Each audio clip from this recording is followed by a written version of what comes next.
Eh, Venga, son las 3 en punto. Ya, ahorita va a entrar en más banda, pero mientras vamos a empezar porque ya hay gente que fue muy puntual y ya, el tiempo vale. Ok, vamos a ver, chicos. Este es un curso de química de grupos funcionales. Vamos a ver. Aquí está. Si quieren tomar apuntes, chingón. Si no quieren tomar apuntes y ver el video después, igual no hay pedo. Y también yo les voy a mandar el PDF de la reunión. O sea, venga, esto lo estoy haciendo en un Word, acabando lo convierto en PDF y se los mando. Química de grupos funcionales. Pero venga, recomendación, yo sí les diría tomen apuntes porque venga, en la repetición y escritura se logra abstraer una mayor información, pueden de una vez ir calando si algo no les es claro y lo checamos sobre la marcha. Y bueno, en general, si algo de lo que digo no es lo suficientemente claro, me pueden decir y sin ningún problema yo me retacho y lo vuelvo a explicar. Eh, Venga, el curso de la psique tiene tres parciales, como todos, uno, dos, tres, y en esos tres parciales tenemos que abordar diferentes temas. En el curso pasado ustedes me aprendieron sobre alcanos, alquenos, alquinos, sobre compuestos aromáticos, sobre todo el benceno, vieron cómo sintetizar todos esos compuestos y vieron sus reacciones que presentan. Ya están un poco familiarizados con cierto tipo de compuestos, cierto tipo de grupos funcionales, pero realmente no han aprendido todos los métodos de síntesis de estos ni todas las reacciones que estos presentan. Es por eso que sale este curso en la psique. En el primer parcial les hablarán sobre alcoholes, alcoholes, y halogenuros de alquilo. Halogenuros. Y ya. Ahora, este parcial realmente es sencillo dentro de lo que cabe, pero hay un tema en particular que viene siendo de todos los grupos funcionales, pero se suele incluir mucho en este parcial porque el más representativo de los grupos que suele hacer este mecanismo es, son los halogenuros, y estos son las sustituciones nucleofílicas. Las sustituciones nucleofílicas, tanto de primer como de segundo orden, van a ser muy importantes en este curso. De hecho, a ustedes les estoy regalando cuatro clases y a los de Hidro dos, porque la neta Hidro está más sencillo y porque en esta primera clase vamos a dedicarnos mucho a las sustituciones nucleofílicas. Va a ser una clase muy teórica y la neta sí va a dar algo de hueva. Yo sé que esta clase sí está un poco densa, por eso si hoy sí les da hueva, espero que mañana esté más tranquilo, ¿vale? Vamos a hablar mucho de sustituciones nucleofílicas y vamos a ver un poco sobre su competencia contra las reacciones de eliminación. Todo el tiempo que hay una sustitución nucleofílica estará compitiendo con una reacción de eliminación. Tanto de uno como de dos, tanto SN1 como SN2, todas compiten. En ocasiones la competencia es insignificante, en otros casos es muy partida la competencia y tendré que ver a partir de criterios muy marcados cuál es la que predominará y por tanto cuál tenderá a ser mi producto mayoritario. Veremos todos los efectos que pueden afectar la sustitución nucleofílica: el sustrato, el nucleófilo, el solvente, el medio en el que se lleva la reacción, todo lo que ocurra, los efectos inductivos que la reacción presenta, la electronegatividad del compuesto, el tipo de nucleófilo que estoy obteniendo y el tipo de sustrato que voy a sacar, el grupo saliente y cómo esté afectado. Vamos a abordar todo eso, sobre todo en esta clase para que quede más o menos claro, pero sobre la marcha de los ejercicios va a irse reforzando e iremos entendiendo mejor cómo compiten sustituciones contra eliminaciones. Pero todo el curso va a haber sustituciones nucleofílicas, ¿vale? A mi gusto particular, de hecho, es un curso de sustituciones nucleofílicas y reacciones del grupo carbonilo. En el segundo parcial ya vamos a hablar de más grupos funcionales, de hecho es un parcial bastante denso. Hablaremos de éteres, que si no me equivoco lleva un acento. Hablaremos de un tipo de éter cíclico muy particular, los oxiranos. Chun, chun, chun, chun, chun. Oxiranos, también llamados epoxios, si no me equivoco. Chun, chun, chun. Oxiranos. Y hablaremos de cetonas y aldehídos, que son muy parecidos, pero no son exactamente iguales. Bueno, son isómeros funcionales, aldehídos. Este parcial es muy largo, vamos a incluir mucho lo de los grupos carbonilo, vamos a ver cómo reaccionan y hay mucho que abordar ahí. Este es el parcial más denso a mi gusto. Y el tercer parcial es un regalo de Dios. El tercer parcial ya es para que levanten su promedio, suponiendo que entendió el curso, porque únicamente hablaremos de ácidos carboxílicos.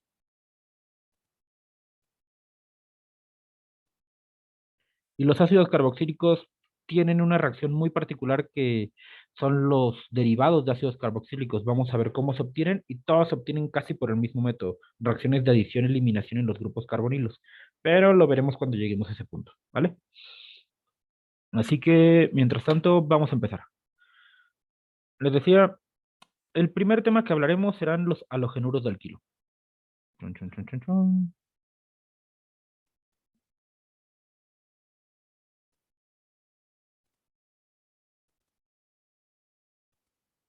Ok. Primero que nada, entendamos qué cosa es un halógeno. ¿Ustedes alguna vez han escuchado de algo llamado tabla periódica? Yo sé que todos la conocen, les dieron una cuando entraron a la escuela. Creo que hay un señor que incluso pasa vendiendo unas muy bonitas, suponiendo que hayan todavía estado en presencial. Pero a mí me interesan los halógenos. Los halógenos son elementos del grupo 7, 7A, si no me equivoco, y son los más cercanos a los gases nobles. Son elementos que tienen 7 electrones en su última capa de valencia. Por tanto, son elementos muy electronegativos. De hecho, son los elementos más negativos que hay en la tabla, porque la electronegatividad que es en este sentido y en este sentido. Así que vamos a ver. ¿Alguien recuerda cuáles son los halógenos? ¿Alguien tiene su tabla periódica a la mano? ¿O se los nombro acá? Venga, ¿cuál es el elemento más electronegativo que tiene mi tabla? Era yo. Flúor. El flúor. Después, cloro. Después, el bromo. Romo. Y Por yo. y yodo. Digo, después sigue el astato y el helenio, efenio, no me acuerdo cómo se llama. Pero ya no me importa. Porque de aquí para acá, el astato y el otro elemento que no recuerdo, creo que es efenio, helenio, son radioactivos. Son moléculas que en presencia de carbono tienden a descomponerlo y a degradarlo. Así que no los vamos a trabajar. Además de eso, el flúor es un elemento difícil de trabajar. Es el elemento más negativo de la tabla periódica. Pero también es un elemento con un radio atómico muy parecido al del carbono. Ambos son del primer periodo. El radio atómico crece en este sentido y en este sentido. Mientras la estoy cagando, crece en el sentido, vaya, en ese sentido y en ese sentido. Entonces, ¿qué quiere decir? Que tanto el flúor como el carbono, al ser del primer periodo, tienen una diferencia de radio atómico muy pequeña, porque el cambio más significativo lo vemos conforme bajamos en la tabla periódica. Y venga, si tengo un circulito, un elemento, cualquier elemento, sus orbitales tienen cierto diámetro también. Si tengo un carbono, tiene un orbital de cierto diámetro. Si tengo un flúor, tiene un orbital de un diámetro ligeramente más grande más pequeño que el del carbono. ¿Eso qué quiere decir? Que sus orbitales se solapan muy bien. Las reacciones fluoradas son muy eficientes, voy a obtener grandes eficiencias, pero no va a ser fácil sacar el flúor. El buen solapamiento que genera también hace que sea muy difícil arrancar el flúor de la molécula y por tanto no es un buen grupo saliente, ¿vale? Es porque tienen un tamaño muy parecido que no son buenos grupos salientes. Por eso prácticamente no vamos a utilizar el flúor en este curso. Digo, se pueden utilizar mucho cuando se trabaja para síntesis de freones, pero son más reacciones licuadas donde acabo dando moléculas polialogenadas y necesito muchas veces complejos y halogenar varias veces. Por otro lado, tengo al yodo. El yodo es el elemento con el mayor radio atómico, al menos en la familia de los halógenos que me interesan. El yodo es gigantesco en comparativa con el carbono. ¿Eso qué quiere decir? Que su orbital también es gigantesco en comparativa con el carbono. Y por tanto se solapan muy mal. Si yo trato de solapar un orbital de carbono con un orbital de flúor, es muy probable que estos orbitales se separen, ¿vale? No acaba enlazándolos por mucho tiempo. Los compuestos fluorados tienden a degradarse muy rápidamente debido a ese mal solapamiento de los orbitales. Es decir, son compuestos que no tienen una larga vida. No es muy práctico comprar halogenuros yodados porque no se pueden almacenar por mucho tiempo. En la industria sí se trabaja con halogenuros yodados, pero los halógenos yodados se fabrican in situ, es decir, a pie de planta. Literalmente lo sintetizo y emputizo el aviento para el reactor porque al poco tiempo el compuesto desaparece. El mismo yodo sale de la reacción porque no se solapa bien y se sale, ¿vale? Los que vamos a trabajar más o más seguido van a ser el cloro y el bromo, porque jalan muy bien, ya los vieron en sus cursos de química de grupos funcionales, ya aprendieron de hidrocarburos, ya aprendieron un poco de ellos, ya conocen sus factores de velocidad y saben la regioselectividad que presenta el elemento de bromo. Y si no, lo recordaremos sobre la marcha, ¿vale? Algo más. Cuando tengo la naturaleza del enlace carbono-halógeno es algo importante de lo que tendremos que hablar. Si tengo, por ejemplo, una molécula de metano, mm, hidrógeno, hidrógeno, hidrógeno, y a esto le enlazo un cloro, por ejemplo. Esto no es una representación muy fiel de la molécula. La verdad es que lo que va a pasar es algo así,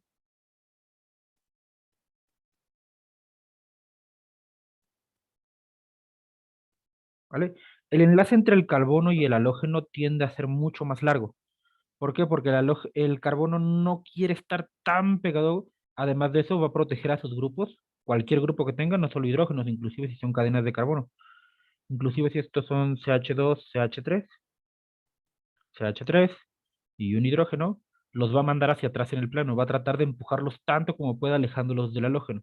¿Por qué ocurre esto? Vamos a entenderlo rápidamente pensando en nuestra tabla periódica. ¿El halógeno de qué grupo es, chicos? Lo mencionamos hace unos 5 minutos. 7A. 7, muy bien. ¿Y el carbono?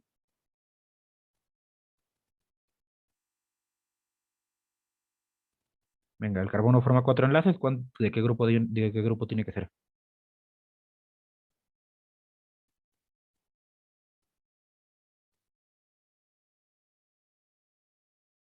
¿Del 4?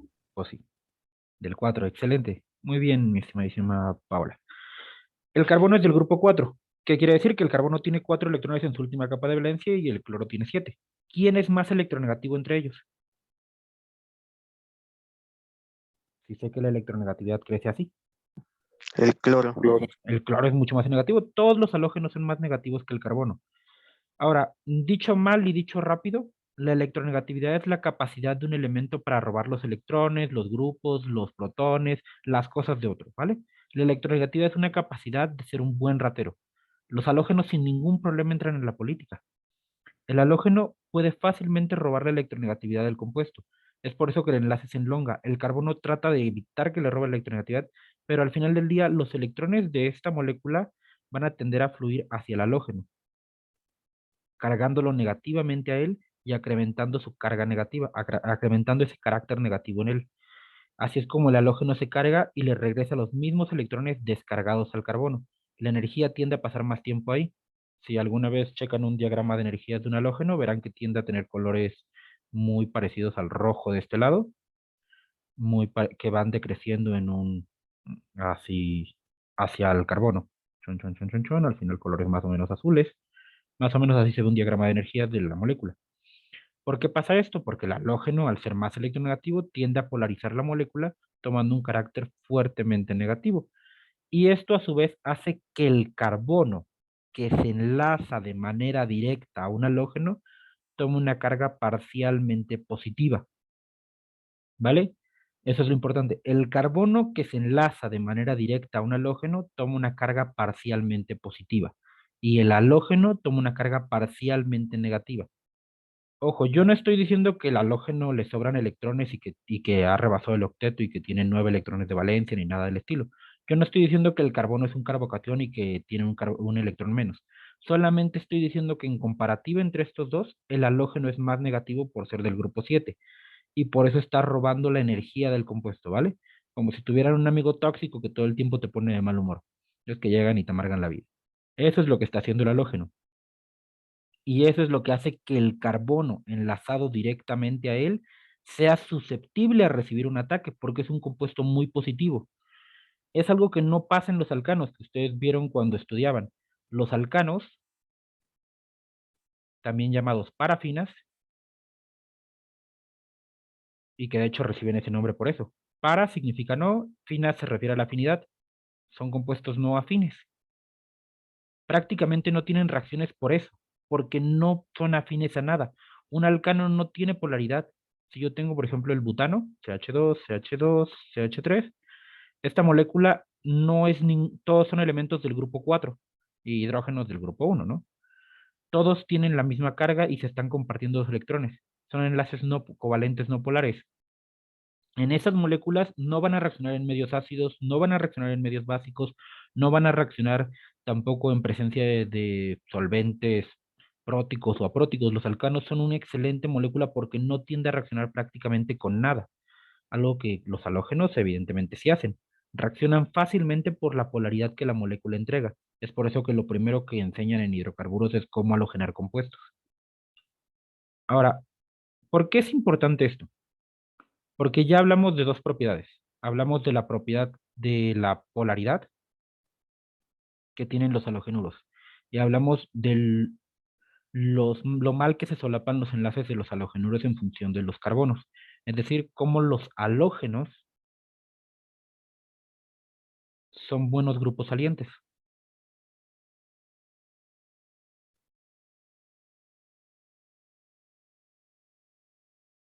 Es decir, los halógenos pueden salir de la molécula. Los iones cloruros y los iones cloruros y los iones bromuros existen en la realidad. El agua está plagada de iones.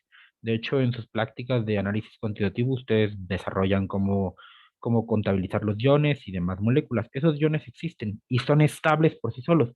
Tienden a protonarse y hacer otras cosas para vivir por más tiempo, pero existen. Así que vamos a ver, ¿qué es una sustitución nucleofílica?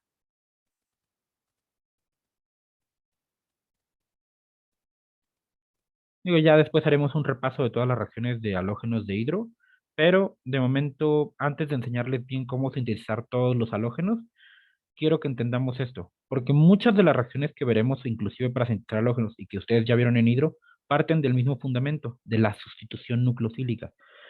Sustitución, pues es meter una cosa y sacar otra, ¿no? Literalmente sustituir.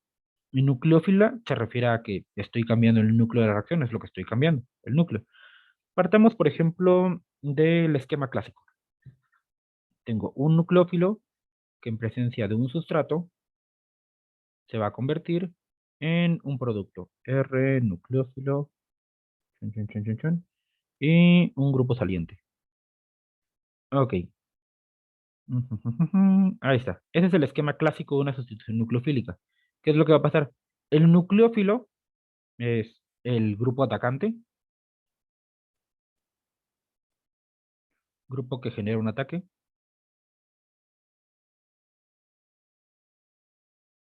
El sustrato, vamos a ponerles nombres porque si no se olvidan. Nucleófilo. Y pongamos esto de verde para que sea más guapo. Sustrato es la molécula en la que se lleva a cabo la reacción, ¿vale? Donde se lleva a cabo la reacción.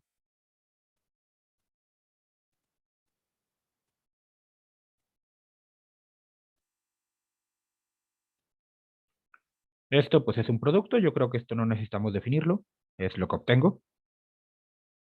Y este es el grupo saliente.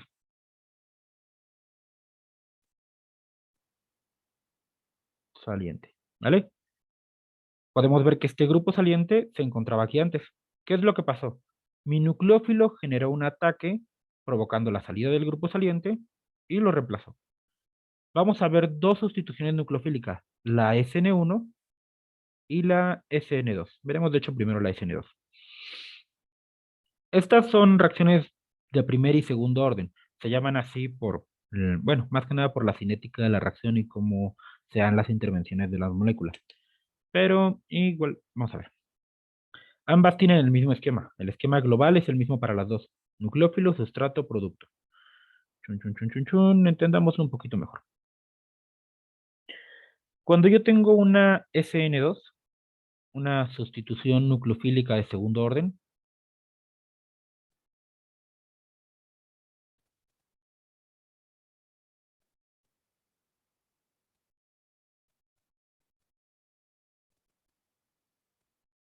digamos que tengo esto, un carbono que se enlaza a un grupo saliente. Veámoslo de forma orbitalaria. De hecho, tendría que verse así, un halógeno,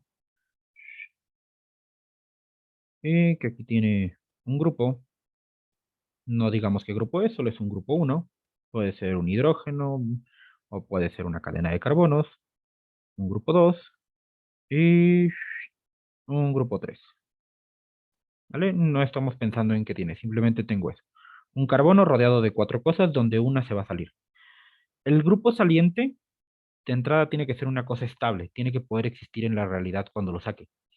Por eso los grupos OH son malos grupos salientes. Los grupos OH tienden a adicionarse en las moléculas para estabilizarse. No son muy estables los OH por sí solos, por eso se adicionan muy rápidamente. Chun, chun, chun, chun, chun. Así que traigamos un nucleófilo. Un nucleófilo es una especie química que dispone de una carga negativa, muchas veces dada por un par electrónico libre. Ok, según lo que vimos anteriormente cuando empezábamos la clase, yo les hablaba de que cuando tengo un grupo negativo, este tiende a jalar la polaridad de la molécula, ¿verdad? Y eso hace que el carbono sea positivo. Hace ratito hablábamos de eso. De hecho, aquí podemos ver que yo dibujé los electrones más pegados al grupo saliente de lo que los pegué al carbonito en los demás casos. Entonces, pensemos objetivamente. Pensemos como una molécula real. Porque en las clases sus profes le dicen muchas cosas que muchas veces quedan en el aire. ¿Qué pasa si mi nucleófilo quisiera atacar por el frente? O sea, yo sé que las moléculas no son tan estáticas como las estoy dibujando aquí. Las moléculas, de hecho, existen en orbitales que tienden a existir en nubes de densidad electrónica y todo ese show, ¿no? Si mi nucleófilo, que es negativo, trata de acercarse por el frente, por donde se encuentra mi grupo saliente, será repelido por la misma nube de densidad electrónica del grupo saliente. El grupo saliente ya es negativo, ya tiene una carga. De hecho, está incrementando su carga en función del carbono. Entonces, no es buena idea acercarse por enfrente. Mi nucleófilo no puede generar un ataque por enfrente. Tiene que generar el ataque por la parte posterior, por la parte de atrás, donde únicamente tengo grupos positivos, donde mi carbono positivo será vulnerable a recibir el ataque. ¿Vamos bien hasta aquí, chicos? Estoy viendo muy rápido para alguien, me pueden decir y me regreso. Alejandro, Almaguer, ¿todos bien? Va bien, Muy bien. profesor. Sí, ¿Chido? todo Todo bien. Va. bien, profe. Va, va. Venga, ¿qué es lo que va a pasar? El nucleófilo generará un ataque en el carbono positivo y esto provocará la salida del compuesto que va a salir. Ahora, muchas veces esto cuando lo hagamos ya en papel y cuando nos pregunten en el examen, lo vamos a hacer así directamente sale. La realidad en la cinética de la reacción es que se va a generar un estado de transición. Esto parece una pendejada porque en la vida lo han visto. O sea, en la vida esto va a pasar o sea, esto pasa en la realidad, pero parece una pendejada porque contradice una idea muy intuitiva que tenemos. Tenemos aquí un carbono pentavalente, un carbono donde tengo todos los grupos enlazados, pero este carbono solo existe durante una fracción de segundo, en el momento en el que mi nucleófilo genera un ataque. Aquí tengo el grupo 2 y aquí tengo el grupo 3. ¿Esto qué es lo que provoca? Que cuando el grupo salga, mi nucleófilo quede enlazado aquí, que se enlace al carbonito, y los grupos 2, el grupo 1 y el grupo 3 se hayan invertido. Y daré la salida del nucleófilo. Es por esto que los profesores suelen decirles que las sustituciones nucleofílicas de segundo orden provocan una inversión en el centro quiral de la molécula. Ahora eso sonó muy feo porque son muchas palabras raras. Se lo voy a escribir, pero ahorita vamos a verlo ya con algo que ustedes conozcan. ¿Vale? Vamos a ver. Las SN2 provocan una inversión del, o de los, mejor, los centros quirales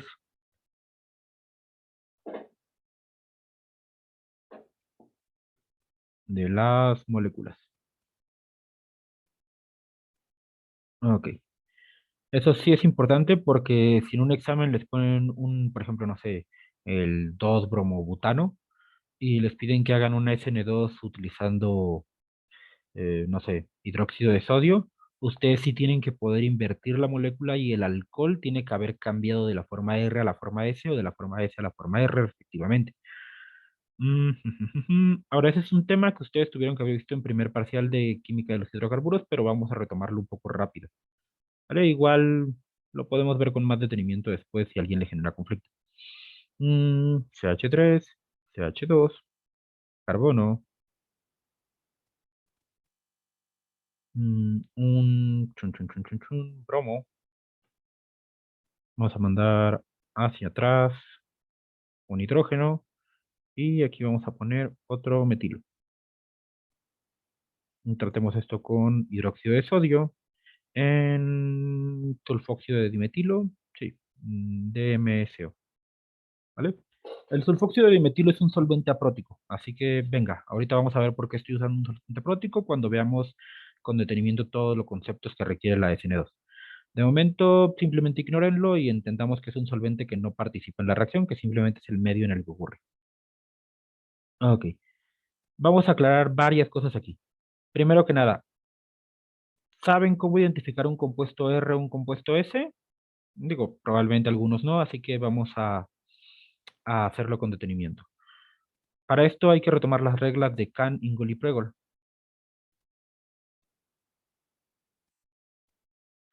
Ok, ¿cómo determino mis prioridades en un carbono quiral, chicos? Bueno, primero que nada tengo que encontrar un carbono quiral. ¿Alguien puede definir un carbono quiral o damos una definición hacia el aire? Venga, con confianza. Es cuando tiene 4 sustituyentes diferentes. Excelente, muy bien. Excelente, mi amigo Alejandro. Un carbono quiral es exactamente eso. Un carbono que presenta 4 átomos o grupos de átomos diferentes, mejor dicho, 4 sustituyentes, que son diferentes unidos a él. En este caso, este carbonito que estoy marcando de rojo es un carbono quiral, porque tiene un bromo, un metilo, un etilo y un hidrógeno. Y es el único carbono quiral de mi molécula. Ahora, ¿cómo asigno prioridades entre los sustituyentes de mi carbono quiral?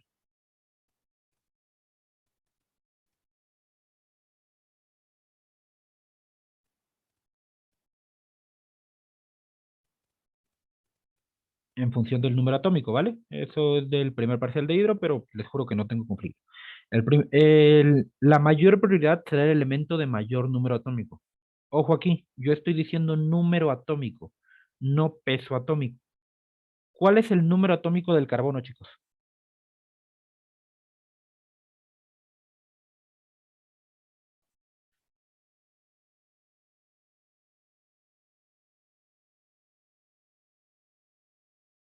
Pum, pum, pum, pum, pum.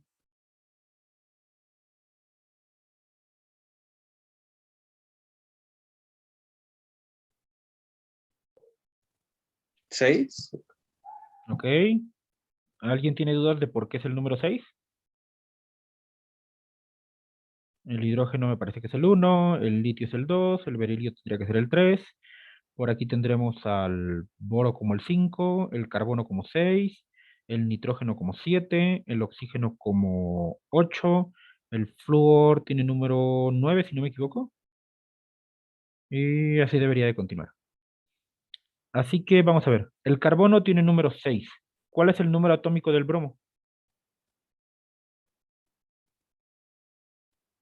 Venga, si quieren google. 35. Ok, de verdad, o sea, si les genera conflicto, googleen una tabla periódica en lo que escribo las reglas de Canigol y Prebol. ¿Vale? Porque si no traigo una apuesta para compartirles de pantalla. Y aparte tenemos que estarlo ocupando. Mayor número atómico.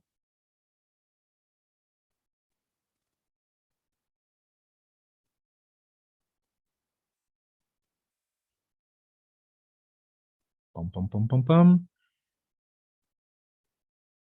Prioridad. ¿Vale? Mi elemento de mayor prioridad es mi elemento de mayor número atómico. O el elemento de mayor número atómico que se enlaza a mi carbono quiral. Suponiendo que se repiten los sustituyentes, en este caso tengo carbono 6 y carbono 6, entonces voy a asignar la prioridad pasando al siguiente elemento de la molécula que pueda tener un mayor número atómico. En este caso tengo otro carbono, otro número 6, pero en este caso únicamente puedo pasar hacia hidrógenos que tienen número 1, ¿vale? Ok, ¿así me habían dicho el número del bromo o lo imaginé? 35. 35, va. Ok, excelente chicos. Ahora, para determinar si mi molécula es una configuración R o S, primero que nada tengo que tener a mi elemento de menor importancia en la parte de atrás del plano. Si no, habrá que tomar cierta consideración según Canigol y prueba. Pero en este caso sí tengo mi hidrógeno atrás del plano, así que excelente. Vamos a ver, ¿cuál sería mi prioridad mi mayor prioridad ya que establecimos los números atómicos de los cuatro sustituyentes?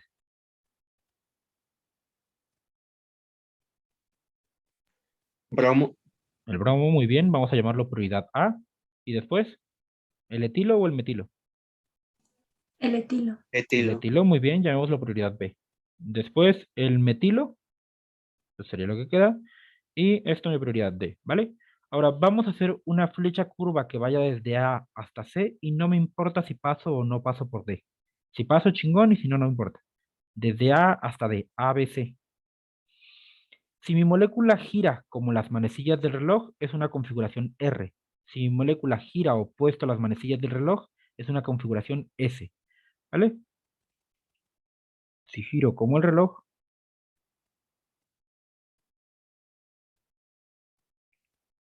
R.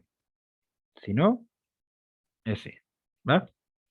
Esto lo podemos recordar. Por ejemplo, yo suelo dibujar un reloj dentro de mi R para acordarme si se me olvida. Y en la S no puedo porque se me escapa la flecha. ¿Vale?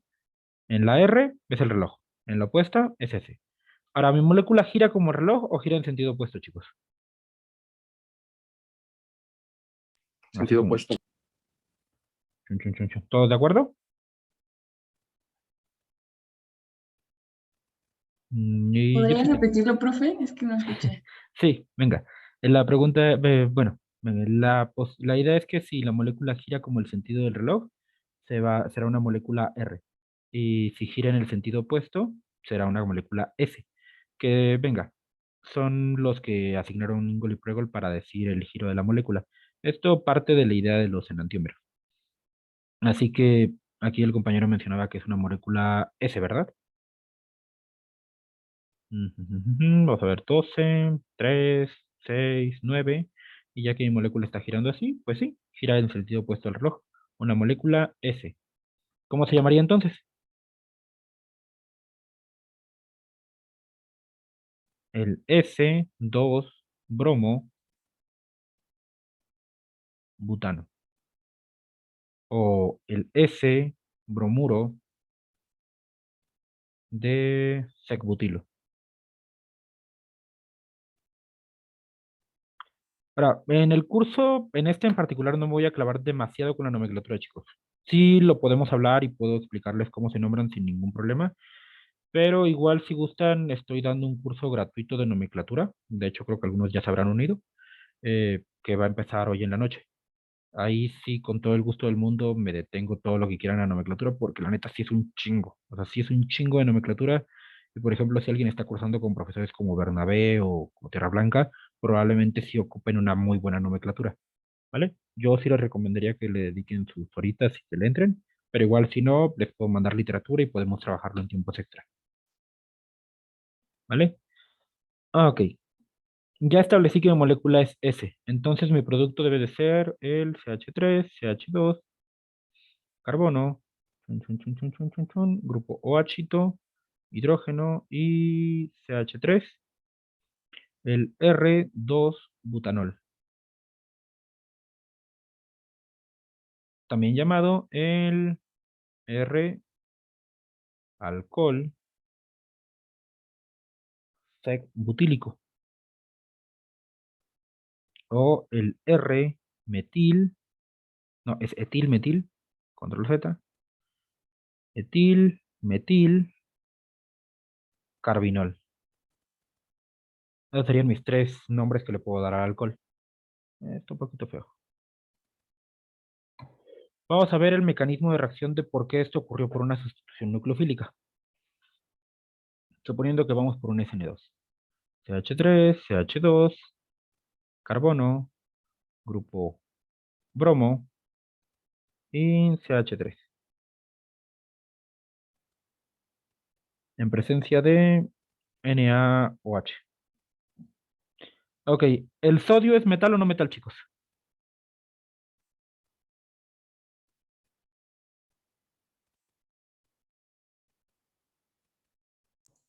Metal. El sodio es metal, excelente. Mi amiga Itzel. ¿Y el oxígeno?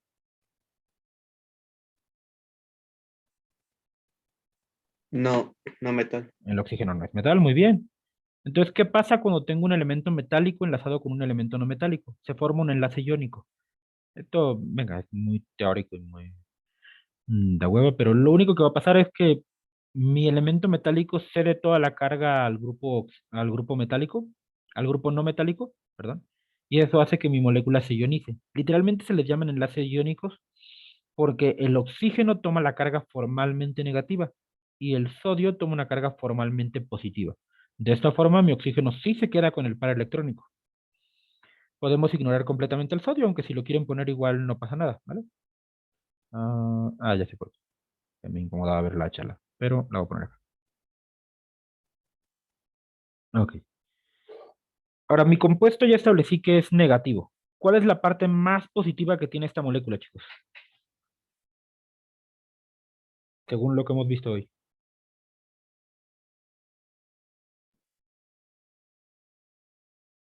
La parte de los carbonos, ¿no?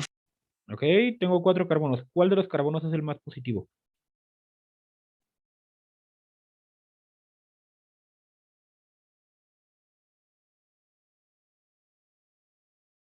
¿O de dónde surge la positividad de, de estos carbonos?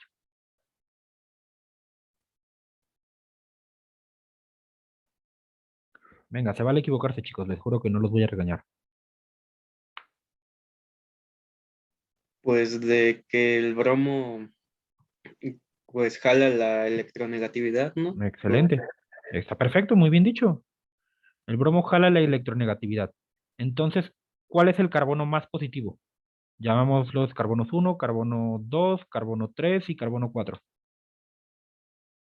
¿El 2, profe? El 2, muy bien. El segundo carbono es el carbono más positivo que presenta mi molécula porque es el carbono que está enlazado de manera directa al halógeno. Ahora, la electronegatividad es una capacidad, es la capacidad de robar cosas. En este caso, vamos a pensarlo.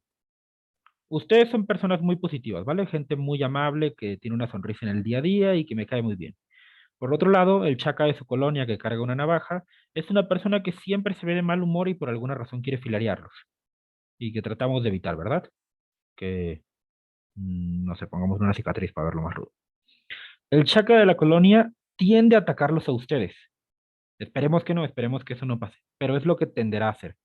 Es poco probable que ustedes simplemente un día vengan y decidan atacar al chaca de la colonia, porque ustedes son positivos, ¿no?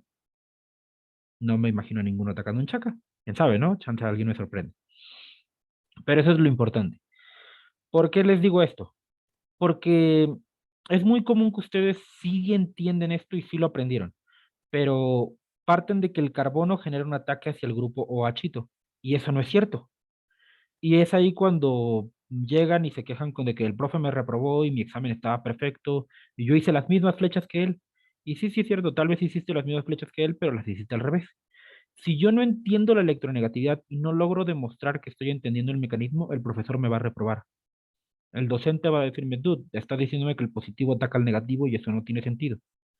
Yo tengo que entender que el negativo es el que va a generar el ataque hacia el compuesto positivo, ¿vale? Si yo digo que ataco al bromo y que este rompe su enlace, eso no es cierto. Estoy diciendo que un negativo está atacando a otro negativo. Y por lo que sabemos, los opuestos se atraen. Y los iguales se repelen. Negativos van a tender a repelerse. Es justo por eso que yo no puedo atacar por enfrente, porque el bromo está ahí y el bromo va a repelerme con su densidad electronegativa. ¿Vamos bien hasta aquí? De verdad, si voy rápido, me dicen. ¿Alguien se siente perdido, chicos? Con confianza. Me regreso. No, de mi parte está bien. ¿Todo chido? Va. Bueno, queda como un minuto. Si se corta, me vuelvo a meter y seguimos con la clase, ¿vale? No pasa nada. Pero, ¿qué es lo que va a pasar? Mi compuesto, que es mi grupo OH, va a generar un ataque hacia el carbono más positivo que presenta mi molécula.